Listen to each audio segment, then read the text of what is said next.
Welcome to a live broadcast of a debate between the candidates for Washington's 8th Congressional District in the House of Representatives.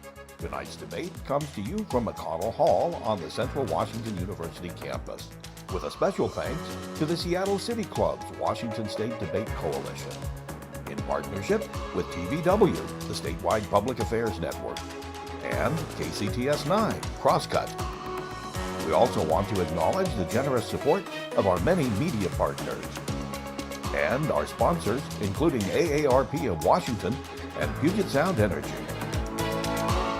Good evening, everyone. I'm Hannah Kim from Fox 13 News. I will be your moderator for this 8th Congressional District debate. I'm joined here by three local journalists, Madison Wade from King 5 TV. We've got Tracy Dial from KNDU TV and David Hyde from KUOW Radio. We will be asking the two 8th Congressional District candidates, Matt Larkin and Congresswoman Kim Schrier, questions about a number of issues important to you, the voters. As you watch the debate, we invite you to join the conversation on social media using the hashtag you see on the screen there, WALX, and the rules are simple. Each candidate will have 90 seconds for an opening statement and 60 seconds for a closing statement. Candidates will then alternate between having 60 seconds to answer initial moderator questions and 45 seconds for rebuttal per question. Also, please cite your sources. Talk about your own values instead of attacking your opponent's values. No personal attacks of any kind. Avoid stereotypes, jargon, and platitudes. Avoid interruptions and crosstalk, please. To the audience here today, we welcome you. You are here to learn from the candidates about where they stand on these important topics that impact you every day. Please remain silent throughout the debate, except to applaud at the beginning and at the end of this event. Take your time now to silence your cell phones. Anyone making noise, disrupting this debate, or any fellow audience members here will be asked to leave this auditorium. We tossed a coin backstage to determine who would make the first opening statement, and Mr. Larkin, you won that toss, so please present your opening statement. You have 90 seconds. Thank you. Thank you to the panel, and thank you to Central Washington University and to the Congresswoman for being here tonight. I have roots in this state. My family homesteaded here over 165 years ago. They came over on the Oregon Trail. They planted deep, deep roots here, and I'm proud of this place. I love this state. I have a business. I'm a co-owner of a family manufacturing business that makes Waterworks pipeline products. We bring clean drinking water proudly to people all around the world. And we're proud of what we do. And we're proud that we make our products here in the United States. My wife, Shelley, who's here tonight, and I are raising our 4 little kids. We have a 12-year-old Mac, a 10-year-old Miller, a 7-year-old Harrison, and a 4-year-old Isla Drew. And we're raising them in a state that we don't recognize anymore. For too long, we've had rising crime, homelessness, drug abuse. We've had rising inflation that seems out of control and gas prices that are hard to even comprehend right now. We don't need another 2 years of the same direction. We need to switch course. And if I'm elected as your congressman, I promise to roll up my sleeves on day one and get things back under control. I'm proud of Washington State. This is the most beautiful place on earth. But I want my 4 little kids to be as proud of this state as I am. And we're not headed in that direction right now. But I'm an optimist. And I think with your help and with a lot of changes, we can put our best days in front of us. Thank you. Thank you. Your time is up. Congresswoman, your 90 seconds starts now. Hi, I'm Kim Schrier, and I've been representing you in Congress for the past 4 years. Before that, I served the 8th District as a community pediatrician, taking care of children and families for almost 20 years. And I've brought that same spirit of service to Congress, going to bat for my constituents like I always did for my patients. And that means working with both parties to deliver real results that matter. I've had 14 bills signed into law, 8 signed by President Trump, and 6 signed by President Biden. And this bipartisan spirit is what's brought us things like lower cost insulin, like better care for our veterans, and making sure there's enough water for fish and farmers and the rest of us. You can expect more of this bipartisanship from me. On the other hand, my opponent, Mr. Larkin, has already said that he aligns with some of the most extreme members of Congress, like Marjorie Taylor Greene. He is not rolling up his sleeves to go to Congress and work together. He's rolling up his sleeves to go to battle. He has already gone to battle with Frank Kuntz, the mayor of Wenatchee, by criticizing him for working with a Democrat to deliver for his people. This is not what we need more of in Congress. I will continue to be the bipartisan voice that you expect to move the ball forward and deliver for you. Thank you. All right, thank you to you both. Let's get started here. So each of us will be asking questions pertaining to a specific topic. We'll start with David when it comes to elections and voting rights. This first question is for both of you, starting with Congresswoman Schrier. Earlier today, U.S. House Speaker Nancy Pelosi's husband was assaulted with a hammer at his home. The alleged attacker shouted, "Where is Nancy?" and has reportedly posted conspiracy theories on social media about issues including the 2020 election and the January 6th attack on the U.S. Capitol. Congresswoman Schrier, what's your reaction to this news and your message to voters in the 8th Congressional District? Well, first, let me just say that I was so alarmed when I woke up to that news this morning, and that I send my prayers, our family's prayers, for a speedy and complete recovery to Paul Pelosi. I think this is emblematic of so much that's going wrong in our country right now, that there is so much hate, so much vitriol, and so much animosity. And we need to all just turn down the volume, because when we paint the other party as the enemy, it riles up this kind of discourse. Words matter, and words particularly of politicians matter, because they're heard by so many people.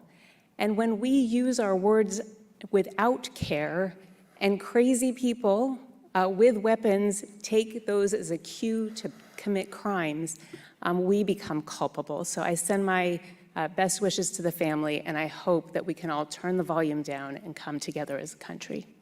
Mr. Larkin, same question to you. Your reaction to the news and your message to voters in the 8th Congressional District. Sure. When I read that news this morning, I was horrified. I mean, the volume of noise and hatred right now, especially in politics, is out of control. When I worked for President Bush in the White House towards the end of his administration, I used to say I didn't think it could get much worse. Boy, was I wrong. Things have escalated to a point where I think we all need to look in the mirror. We all need to turn down the noise a little bit. We all need to take a good, hard look at the rhetoric. And only then can we move on in a bipartisan way and actually solve some problems that are plaguing this country right now. So this is, I completely condone the attacks. I'm just horrified. Our hearts and prayers are with the Pelosi family tonight. But we have to turn down the hate. We have to. And only then can we move forward. It's really sad what's going on right now. Mr. Larkin, staying with you, former President Trump still claims the 2020 election was stolen without substantive proof. According to opinion polls, about 70% of Republicans now agree with him. And some turned to violence on January 6th. This year, the Department of Homeland Security is reporting unprecedented levels of threats and harassment targeting election officials. The question is, does President Trump have any responsibility for so many Americans believing false information about the 2020 election? Look, I think we need to turn down the volume. Everyone who is screaming right now and mad and upset on both sides of the aisle can be blamed for this. And I think only when Congresswoman Schrier, or me, should I be the congressman in the 8th, take the lead on calming people down, will we actually have real progress in this. We have a rhetoric that's out of control, and both sides are to blame. It's not just the other party. My party can take blame for that too. But it takes coming together. It takes actually admitting that to move forward. And frankly, the kind of stuff that we're seeing out of D.C. and the rhetoric needs to stop immediately. Dr. Schrier. I'll answer your question directly. I said that politicians need to use their words carefully. President Trump has the biggest megaphone in the country, and he does bear culpability for what happened on January 6th. I was there that day, and it was scary. I feel like this is really a threat to our democracy, that when you start stoking doubt about elections, about whether votes count, casting aspersions on our system, even vilifying election workers.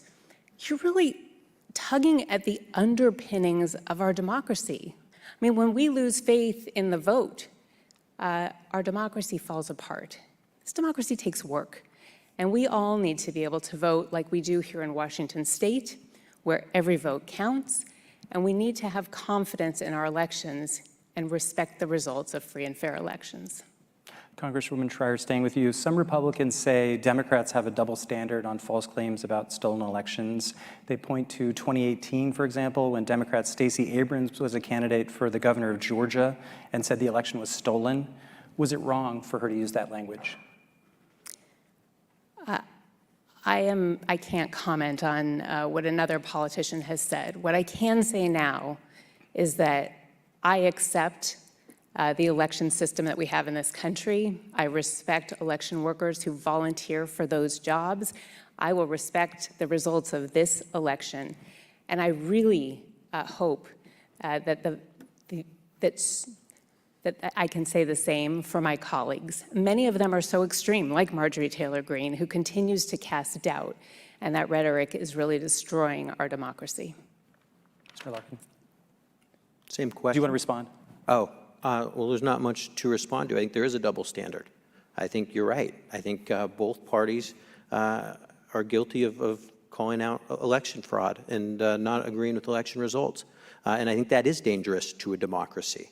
One of the worst things that I hear on the campaign trail is that people don't trust the election systems anymore. And that's heartbreaking to me as a citizen and as a father and as a candidate, because people need to believe in their elections, and they need to believe that they're sound and that they're fair. And they don't right now in a lot of places in the country.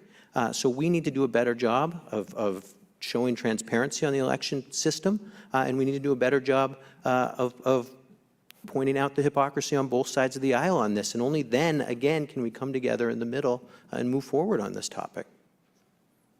Anna? All right, our next topic is the economy.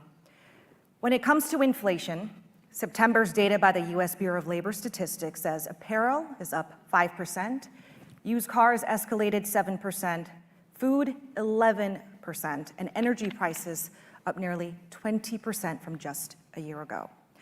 Congresswoman, as the incumbent, I'm going to direct this question to you. People are struggling right now to get basic needs. Did you ever question that the policies you voted for so far played a role in driving up some of these prices?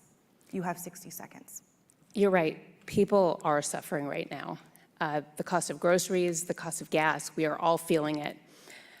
And I think what's even more frustrating is when you dig a little deeper and you find out the gas and oil companies are right now making record profits, like the highest in more than a decade, and quarter over quarter those profits are going up. Grocery stores, we just had earnings reports. Their profits are also going up at a time when Americans are having trouble paying. That's why I have really taken this on. Passing legislation through the House to crack down on price gouging by gas and oil companies, making sure that I push this administration to suspend the federal gas tax, lowering the cost of prescription drugs, capping insulin for seniors at $35, and cutting insurance premiums. It's the reason I'm working on supply chains, because I'm committed to making life better for the people in the 8th District. I have a follow-up question to that, because the question is specifically about policies that you have voted for. Economists so far have agreed that the $1.9 trillion COVID relief bill contributed somewhat to inflation. So in retrospect, would you vote for it again, as is? You have 60 seconds. There are a lot of causes for inflation. I want to walk you back to where we were when we passed that bill early in 2021. Nobody had been vaccinated. Many of our children were not yet in school. Businesses were hanging on by a thread, including many businesses here in the 8th District. And the bill that we passed kept those businesses afloat. It rolled out vaccinations all across this country that got us back to work and got our children back in school safely where they remain today. It rescued our economy, and it helped our economy bounced back faster than any other economy in the world. In a bill like this, you either hit a little high or a little low. This was the right response for the peril that our country was in at that time. So am I hearing you correct? I want to clarify. So you're saying that you, in retrospect, would do the same today? I support the bill that I voted for, the American Rescue Plan. Do you have a rebuttal to what she has to say? Yeah, I've got a lot of rebuttals, actually. She admitted before she voted for that it could lead to inflation, and she did it anyway, and I think that was reckless. And we need to take a good hard look at the amount. That was a $1.9 trillion bill. That's a huge price tag. So that bill never should have been voted for. And in the price gouging bill that she referenced, it was not, the only bipartisan thing about it were the Democrats who voted against it and the Democratic economists who said it wouldn't work, because the price gouging is not the issue when it comes to energy. It's a supply issue. And we'll get to that later, I'm sure. But yeah, that's my rebuttal. I think that bill never should have been voted for. So this leads to your question, Mr. Larkin. You say there is overspending and it's time to cut. So if you were elected, what is the one thing you would slash, and explain how that would actually bring down inflation in a meaningful way? And please be specific. 60 seconds. Sure. Well, I tell you, I'll start by saying I wouldn't have voted for any of the trillion-dollar bills that have come over the last 2 years, including the $1.9 trillion bill, including the Build Back Better bill, which was $2.3 trillion. I think there's a whole bunch of things that we need to take a good hard look at. And as a business owner, when I get to Congress, I plan on looking at everything line by line on the budget and going with the pen and looking at how we can cut, how we can rebound from this disaster of inflation that we're seeing, and not just go along with my party 100% of the time. My opponent votes with Nancy Pelosi and Joe Biden 100% of the time. That's not in line with the American voters here in the 8th Congressional District. One thing I would look at immediately are the IRS agents that were just funded, to your question. We just hired 87,000 more IRS agents in a time when we're sliding into a recession. That's reckless. They're going to be auditing all of the folks in the middle class, squeezing them at a time when they can't afford to be squeezed. And that's not okay. So there's going to be a whole bunch of things that I go over in the budget. Mr. Larkin, you're out of time. Would you like to rebut that? I would. A couple things. We heard a lot of talk about cuts, but we haven't heard any specifics except one on how Mr. Larkin would address inflation. There's a lot of talk about it and a lot of blame, but he's only offered one solution, which is cutting wages in half for the lowest earners here in Washington State. He would like to cut the minimum wage from where it currently is at $15 an hour down to where the federal minimum wage is at $7.25 at a time when Americans are having trouble affording everything, as we talked about a moment ago. That's unconscionable and outrageous. One of the things that the Congresswoman has said about you in the campaign is that some of your cuts would also cut down on VA benefits. How do you respond to that? It's an absolute fabrication. I'd like to take this moment to respond to every veteran in Washington State. I will not cut veterans' benefits, period. I'm actually excited to give veterans better treatment, more treatment, better care. And let me be also clear that I'm not going to cut Medicaid, Medicare, or Social Security. This is a time when people are depending on those things. They've paid into it, they've earned it, they deserve it. So let's talk gas prices now, impacting so many of us. What can we do moving forward that will actually make a difference now, sooner than later? First, let me just clarify, Mr. Larkin, those were your own words, that the only government spending on health care should be... Is this a rebuttal? It's the beginning of my next question. Or it could be a rebuttal. Do I get a rebuttal on everything? Go ahead. My rebuttal is, these are your own words, Mr. Larkin, that the only government health care spending you said should be Medicare and Medicaid. And that leaves out our veterans. It throws them under a bus. I, on the other hand, have been working hard to make sure our veterans get the best care they can at the community-based clinic in Wenatchee. I have been working, I got $100 million with my colleagues for an additional clinic at American Lake, and I'm making sure that this administration, I've gone toe-to-toe with them, that they do not roll out this electronic health record system until they get it straightened out. We're out of time, Congresswoman. In Spokane. Thank you. Let's talk about gas prices. Yeah. Plan going forward to address it now rather than later. So, it's interesting when we talk about gas prices. First of all, the profits that oil and gas companies have been making off of our backs are astonishing and, frankly, repulsive. And so I got to grill oil executives in a committee hearing, and I asked every one of them, hey, can you just turn back on the oil rigs you turned off during the pandemic? Simply make supply match demand, because demand was picking up as we all got back to work. And every one of them, they said no, that their obligation was to their shareholders and that this was for stock buybacks. That's wrong, it's unconscionable, and it's the reason that Representative Katie Porter and I together wrote a bill to crack down on price gouging by oil and gas companies. Thank you. What is your response to gas prices? Well, they need to come down. They're out of control right now, and we've got to do something about it. But it's not price gouging that's bringing them up. It's this war on domestic energy that we've been seeing from Kim Schrier, from the Biden administration, and from Nancy Pelosi. On President Biden's first day in office, he declared war on energy independence, and he dried up all of our drilling and Keystone Pipeline projects that are going on here domestically. That led to a shrinking supply, which led to a greater gas price and led to shortages. These are the problems. And what the Congresswoman has said in the past is that if you don't think that Vladimir Putin is the only one to blame for the gas prices, you're un-American. A few weeks later, she was blaming the oil companies. I don't know who she's going to blame next, but at some point the buck stops with those in leadership, those who are sitting at the steering wheel of the car. We need better policies. Would you like to rebut? I blame the gas and oil companies. They're price gouging, and they're making record profits while we're suffering at the gas pump. Period. End of story. I do want to follow up, though. Both of you have kind of pointed fingers here, you to oil companies, and you're saying that we are not doing enough domestically. But what plan moving forward? I don't think there's an answer there from both of you. If you want to answer that again, what policies can you do moving forward that you think will help Americans with gas prices? Look, there's several things that we've already done. The president released from the Strategic National Stockpile. I wrote a letter asking for him to release more from the Strategic National Stockpile to lower prices for Americans and to put pressure on Saudi Arabia. In addition, we have a bill that hopefully will make its way through the Senate to crack down on price gouging.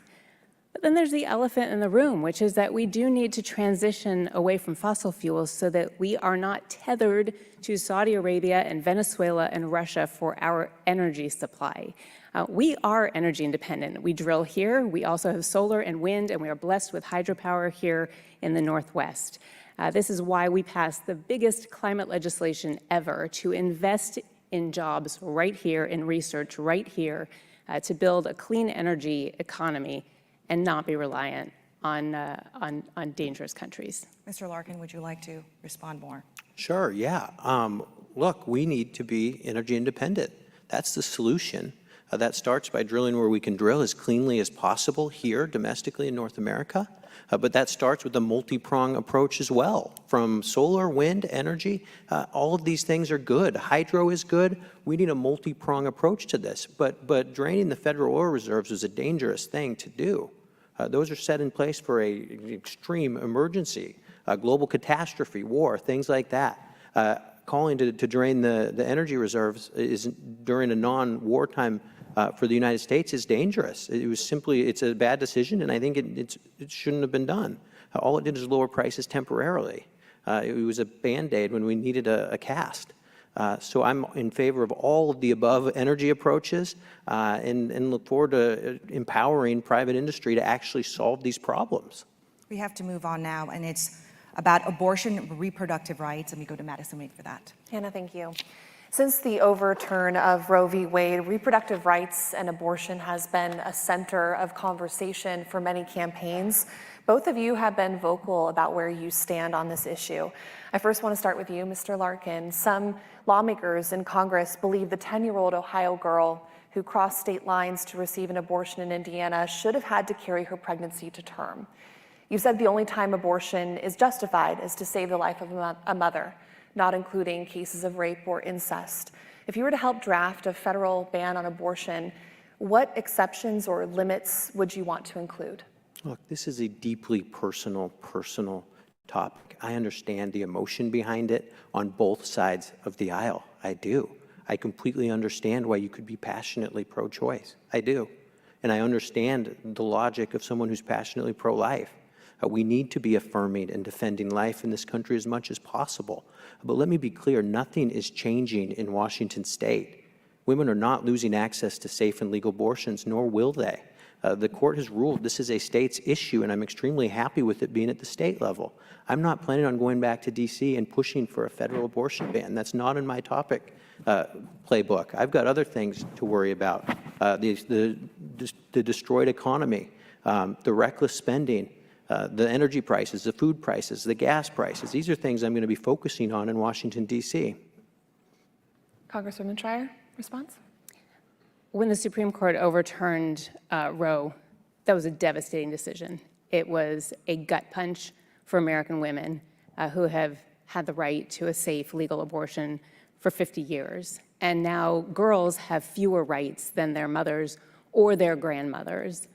And what we're seeing across the country is legislatures taking away the right to an abortion, banning it in some cases from the moment of conception and with no exceptions for rape or incest. And although my opponent states differently now that he is in a general election, that is exactly what he supports. And you already noted that he has said with no exceptions for rape or incest. It's outrageous, it's extreme, it's out of touch, and I want to be clear that such a ban would affect us here in Washington state, that a national ban would override the protections we have in Washington state. Don't be fooled, it's an extreme and dangerous agenda. And we want to stay with you, Congresswoman Schrier. You support a federal law to protect the right to abortion, as you have stated. Should any exceptions be written into law that protects the right to abortion?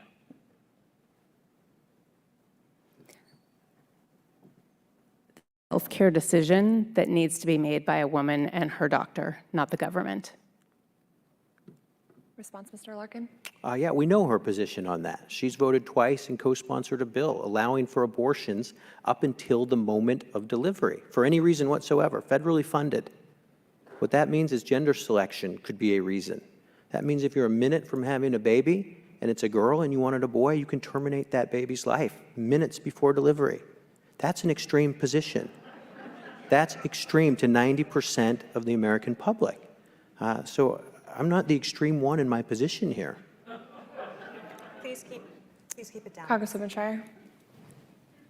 Yeah, Mr. Larkin is making things up and talking about things that no woman or doctor would do in order to hide his own extreme position on this, which is banning abortion entirely with no exceptions, in his own words, for rape or incest or things like that. That is extreme, it's dangerous, a national ban would override our protections here, and he is just trying to deflect with, frankly, insulting comments. I trust women. I trust the women of Washington state. I trust women and doctors across this country to make the right decision. Congresswoman Schrier, thank you. Mr. Larkin, thank you. Thank you. All right, another big topic right now for a lot of people is crime, and we go to Tracy. Thank you, Hannah. Mr. Larkin, we'll begin with you. More Americans died of gun-related injuries in 2020 than any other year on record.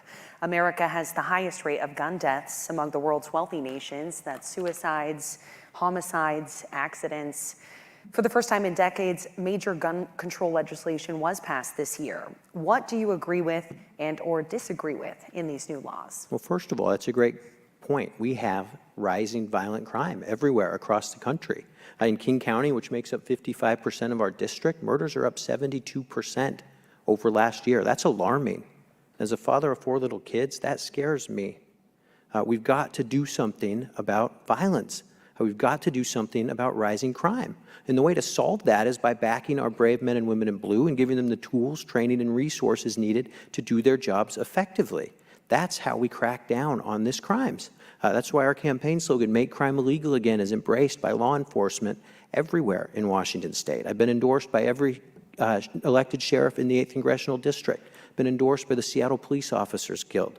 I've been endorsed by WACOPS in the King County Police Officers Guild.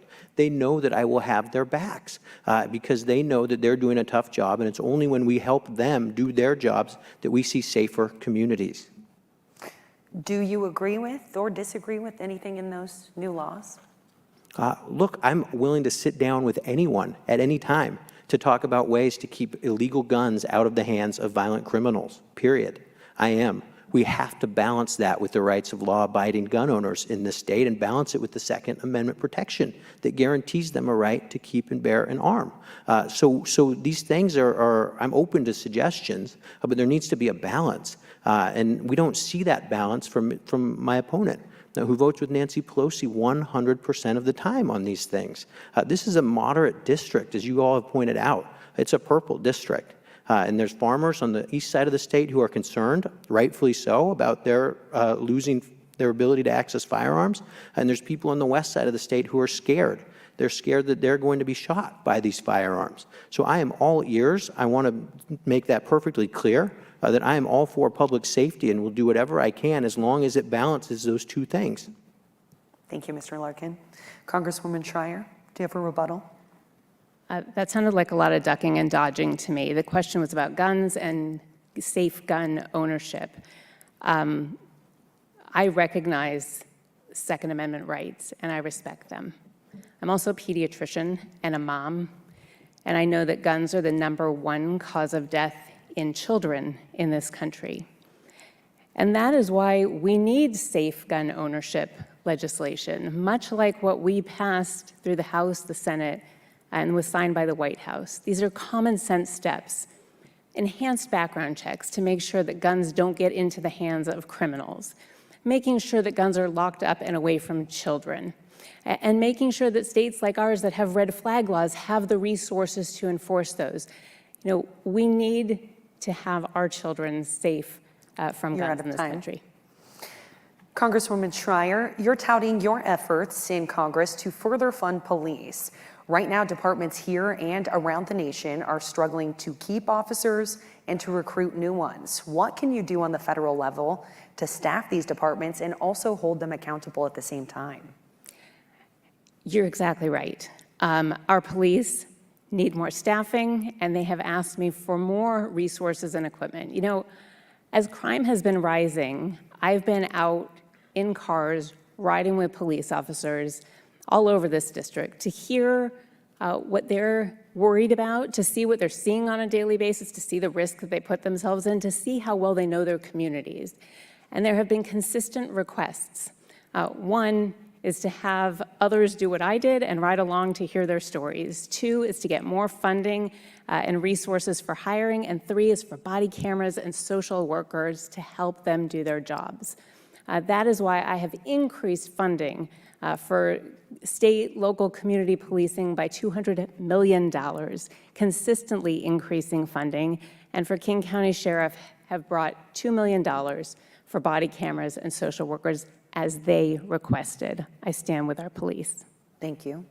Do you have a rebuttal, Mr. Larkin? Yeah, I mean, the Congresswoman says she stands with our police, but she was silent for 3 years during the defund movement, noticeably silent. I wasn't even running for Congress, and I heard people talking about where is Congresswoman Schrier on this issue. This is a really important issue to a lot of people. A lot of people go home every night to their spouses, who are men and women in blue, putting their lives on the line every single day, and they felt like no one had their backs. I will have their backs, and that includes getting them more funding, resources, tools, training that they need. That includes giving hiring bonuses in the form of federal grants to help retain law enforcement officials at places like Seattle. I've done ride-alongs with police too, and the word I'm hearing is they do not feel like the Congresswoman You're out has of their time, back. Mr. Larkin. Thank you. Hannah? Thank you. So we're turning now to the topic of immigration and border security. When it comes to illegal immigration, according to CPB, there are more than 2.7 million undocumented immigrant crossings by the end of September of this year. That means there are more than 1 million more crossings this year than in 2021. First part question of that is this situation acceptable? If not, how do you suggest we change it? We're going to start with you, Congresswoman. Yep, the situation at our southern border is chaotic and totally unacceptable, and I have pushed this administration to get organized and get the resources we need for Border Patrol to have a safe and orderly process at the southern border, certainly before reversing Title 42. We need also to have a humane system of immigration. We need to have adequate staffing at the border, judges to hear stories so people making a legitimate case for asylum can come, have their case heard, and be given a quick yes or no, you can stay or you need to go back. But we do need order, we do need staffing, and I have funded almost $100 million, billion dollars for Border Patrol to help them do their jobs. The situation at the southern border is unacceptable. So that same question goes to you. Is it acceptable? And if not, how would you suggest we change it? No, of course it's not acceptable. I mean, we have fentanyl flowing up through our southern border at record levels. It's the #1 killer of people aged 18 to 45 in this country. We lost the son of a close family friend not too long ago to a fentanyl overdose. And now they're color coding it so it looks like candy. And my wife and I are scared to death that my little girl, my 4-year-old, is going to put one of those in her mouth and be dead within 60 seconds. She finds it in a park or finds it near a Halloween bag. These are scary, scary times. We have a crisis at the southern border.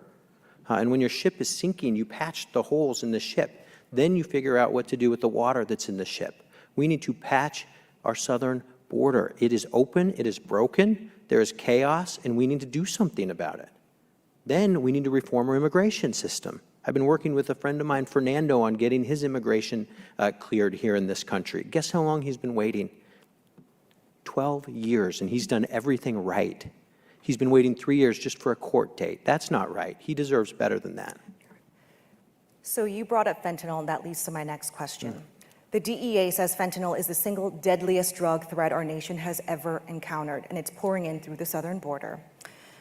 Outside of the suggestion that we are going to fund Border Patrol more, because that is something we have heard before, what new idea would you bring to the table if you were elected to stop fentanyl from pouring into the southern border? Sure. Well, first of all, we beef up our southern border. We do that not just funding Border Patrol. We do that by building a strong system where people can't get across. We need to make it hard for people to get in illegally and easy for people to be here legally. That's how I view this. It's quite simple. You don't want to incentivize the bad behavior. You want to incentivize the good behavior. But we need to enforce the laws that are on the books more and actually hold people's feet to the fire. These drug dealers who are flooding this stuff into our communities. We're not getting hard on drugs at all right now in this country, especially in Washington state. There's a feeling that drugs are legal. Essentially they are. They're de facto legal. And we need to be holding drug dealers accountable. They're the ones flooding these things into our schools, into our kids. These are people that are horrible, horrible people, and they need to be dealt with appropriately. And I think that deterrent factor will make a big difference in cleaning up our streets and getting these horrible drugs out of our children. Follow up to that, you said that make it harder for people to come in. How do you logistically do that when you cannot control people who are willingly and many times risking their lives to get here? Oh yeah, it's not just drug dealers, let me be clear, who are flooding drugs over the southern border. They're a tragic, tragic story. We have a humanitarian crisis at the southern border. It's out of control. There's sex trafficking, there's human trafficking. It's terrifying. I mean, it's really out of control, and we need to do something to do that. And my opponent has gone along with the Biden policies 100% of the time on this. She says she's pushing back, but if that's pushing back, I wish you wouldn't push back. We need a new approach to this, and it needs to be drastic, because things are dire. down there. Law enforcement down there are pulling their hair out. We have no real solution to this. And in Congress, I'm going to work across the aisle to get bipartisan support to secure, finally, our southern border. And only then will we see these problems start to go away. But it takes being tough on it. It takes working across the aisle and not voting with your party 100% of the time. And it takes compromise to do that. And that's what I'll bring to the United States Congress. Would you like to rebut? He has repeatedly said that you have voted 100% of the times with your party. How do you respond to that? Well, I've heard those attacks, and they're not true, and I vote for what is good for the people in the 8th District. That means working with both parties, and as I mentioned at the very beginning, I have had 14 bills signed into law in these last 2 terms. 8 of them were signed by President Trump, and 6 of them were signed by President Biden. I would like to touch on the question of fentanyl, because I'm a pediatrician and I'm the mom of a 14-year-old, and I feel that threat acutely. It's the reason that I convened Department of Homeland Security, school superintendents, parents, emergency responders to come together and educate the community about these risks so that every parent and every teacher knows what they need to know and how to warn their children. It is also why I support police, and there's a push and a pull. They need to be able to arrest for drugs, to get people compelled into treatment, to stem the pull at the southern border. Okay. Thank you. And we're going to go to Madison now about climate and the environment, including the wildfires that we saw this year.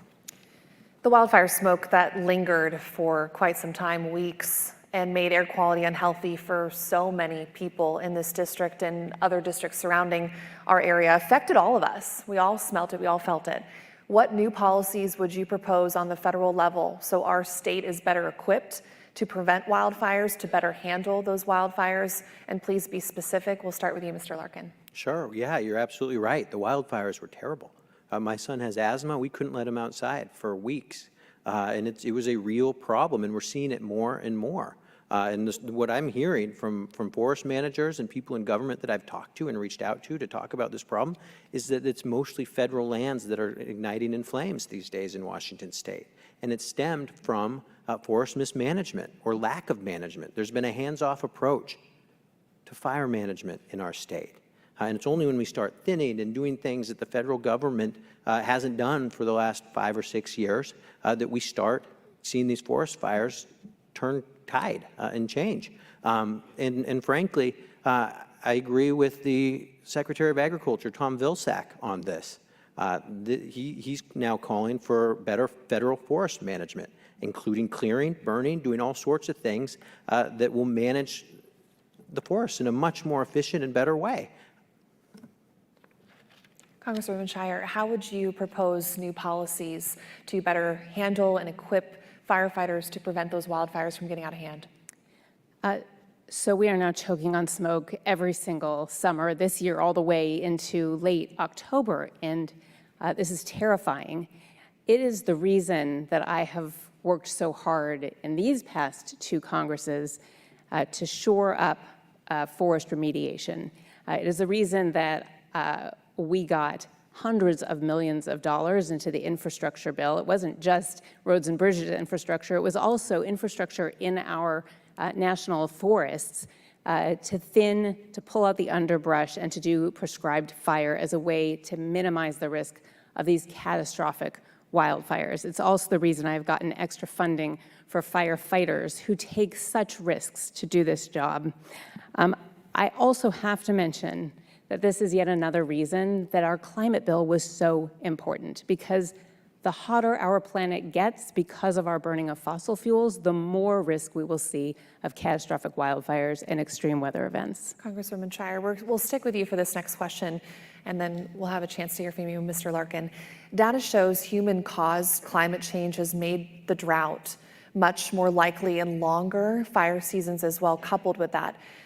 More than a century ago, in the last 6 years, what has your political party done to address climate change? And do you think that approach is the right one? So climate change is one of the most important challenges facing not just our country, but our entire world.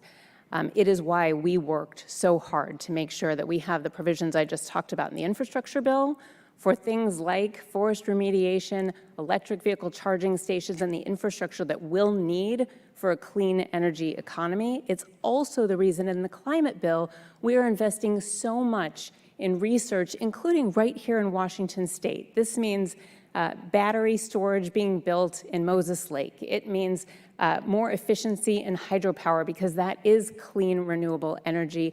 And it also means me pushing, the Secretary of Energy already knows that I am pushing to make Washington State one of the hydrogen hubs in this country to make sure that we lead on this transition off of fossil fuels and to a clean energy economy. And Mr. Larkin, what has your political party done to address climate change? Do you believe that approach, the approach they're taking, is the right one? Well, look, I think we all want a cleaner environment, including me. I've got 4 kids that I want to hand down a better world to. And both parties are doing things to mitigate this problem that we're seeing. Washington's #2, for instance, in clean energy production. We're fantastic. We're behind Texas. Texas is the only state above us in this right now. So we have a fantastic model here in Washington State, and we need to implement that across the country. Both parties can do things to improve it as well, including opening up all options to clean energy. Not solely clean energy. I don't think we'll ever get to solely clean energy, but we need a multi-pronged approach, and we need to incentivize the private sector to help get us there. When you incentivize and empower businesses to come up with innovative solutions, you'd be amazed at what you can find. In fact, I was talking to some folks the other day, and they were talking about modular nuclear power, and it's a fantastic option. It's about 10 years away. There's a lot of exciting things out there. Thank you. Hannah. Thank you. The next topic, social issues with Tracy. Thank you, Hannah. Congresswoman Schrier, an analysis of healthcare systems in the last few years ranked America last among high-income countries, but America's spending is first on that list. Congress does play a key role in our nation's healthcare system as far as funding, support, implementation. So is America's healthcare system properly funded, and how could it be improved? Just a 1-minute answer on that one, huh? I am a physician. I've worked in this broken healthcare system, and I have seen the good, the bad, and the ugly. It is one of the reasons that I ran for office, because I think that everybody should be able to access care that they can afford. And that has been my North Star, whether that is bringing down premiums for health insurance so people can afford their care, or whether that is bringing down the cost of prescription drugs, like capping insulin at $35 for seniors, making vaccines for seniors free, and giving Medicare the power to negotiate the cost of prescription drugs. But I also have to tell you, as a pediatrician, we look upstream.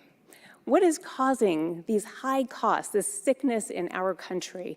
And that's why I'm focused as a member of the Agriculture Committee on what we can do early in life with our food programs for fruits and vegetables and healthier nutrition. We shouldn't just be providing calories with our nutrition programs. It should be nutrition to get us on a trajectory to not high blood pressure and diabetes later in life.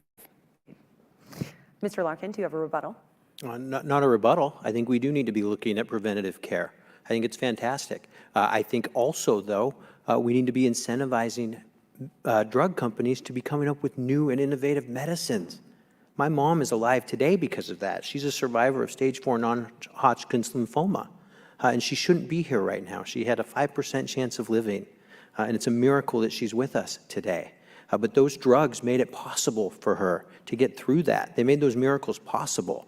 And if we focus solely on drug pricing and not on innovation, I think we're missing a big segment of this. And we need to be doing that every single day. We need to be empowering them from the federal government, from the United States Congress. But we also need to keep an eye on prices. I agree, we need lower medicine prices. We do. But it can't come at the expense of innovation, because we are marching forward with leaps and bounds right now in innovation. I heard the other day that we may have a cancer drug that's being tested. My goodness, how amazing would that be? I'm optimistic about our future in this field for sure. Thank you, Mr. Larkin. This next May I speak up about medications? As a doctor, I want to know that my patients can afford the prescription drugs that I prescribe. And Mr. Larkin, even the best medication out there, the most innovative, won't help you if you cannot afford to purchase it.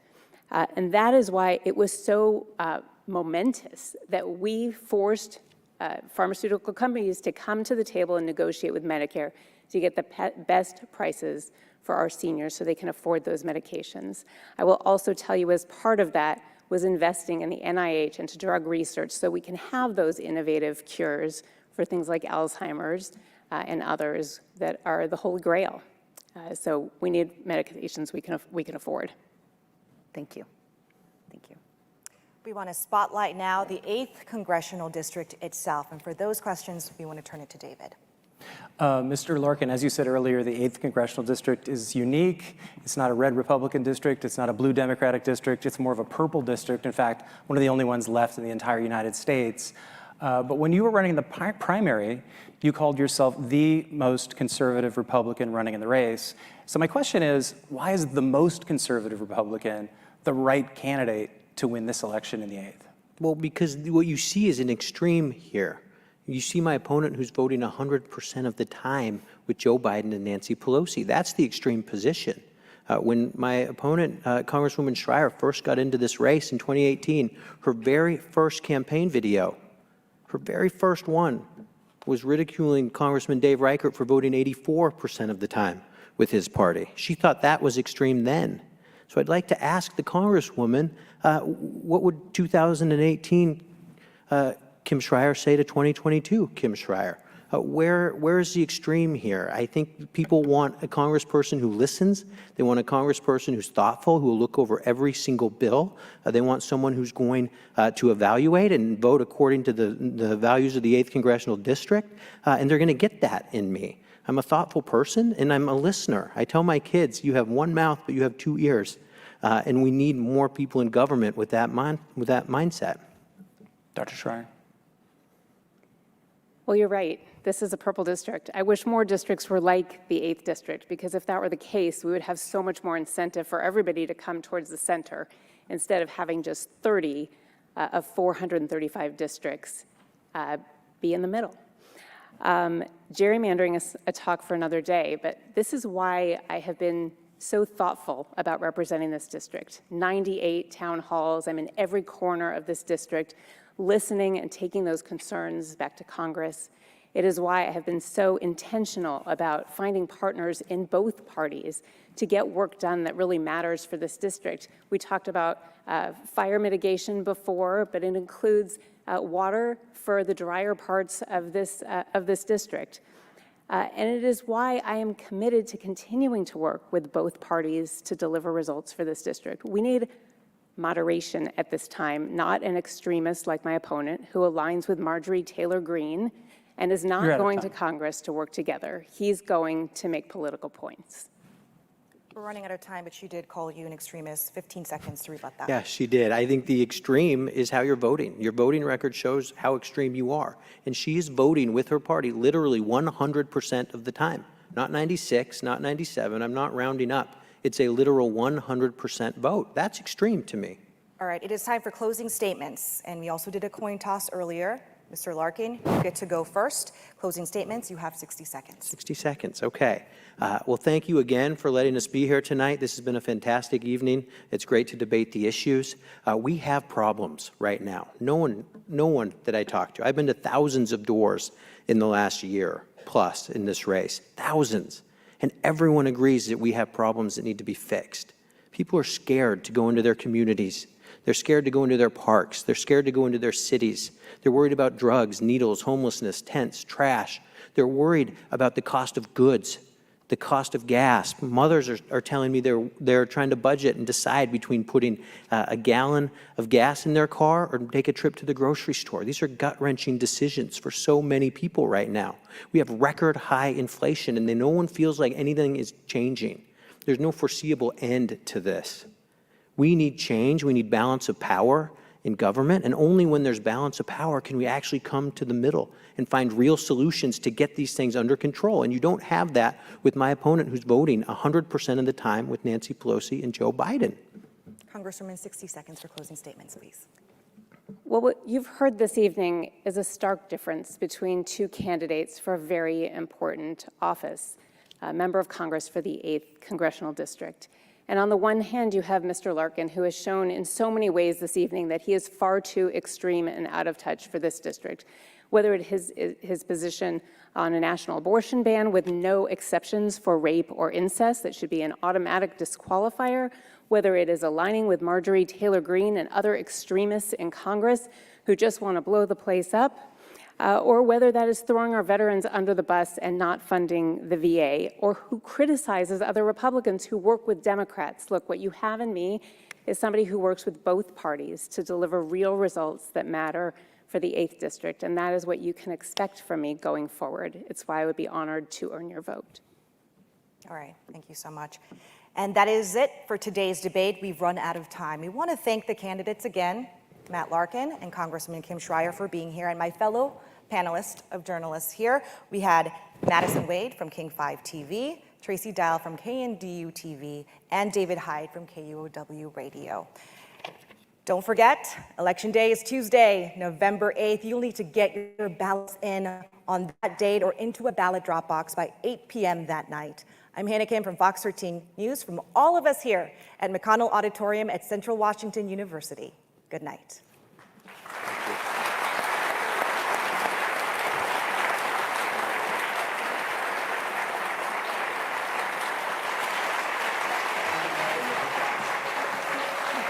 Tonight's debate has come to you from McConnell Auditorium on the Central Washington University campus, with a special thanks to the Seattle City Club's Washington State Debate Coalition, in partnership with TVW, the statewide public affairs network, and KCTS 9 Crosscut. We also want to acknowledge the generous support of our many media partners and our sponsors, including AARP of Washington and Puget Sound Energy.